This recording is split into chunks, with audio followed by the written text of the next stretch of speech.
ஃபினான்ஷியலாக வந்து உங்களுக்கு ஒரு சப்போர்ட் கிடைக்குது ஒருத்தங்கள்ட்ட இருந்துன்னா, அவங்களுக்கான வாய்ஸ் வந்து அந்த வீட்டில் அதிகமாக இருக்கும்.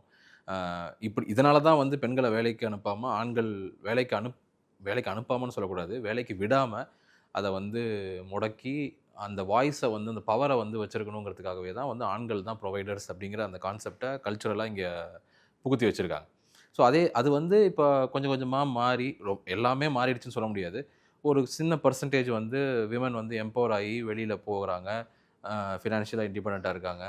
அப்படிங்கும்போது, அந்த வாய்ஸ வந்து அவங்க கிளைம் பண்றாங்க. கிளைம் பண்றாங்களோ, இல்ல அது ஆட்டோமேட்டிக்காவோ அவங்களுக்கு கிடைக்குது.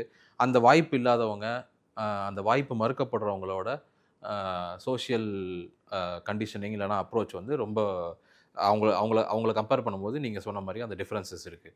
இங்க வந்து என்ன சிக்கல்னா, பெண் விமன்ஹுட் அப்படிங்கிறத ஒண்ணு பில்ட் பண்ண விடாம, இந்த பேட்ரியார்க்கிகள் கல்ச்சர் வந்து பார்த்துக்கிட்டே இருக்கு.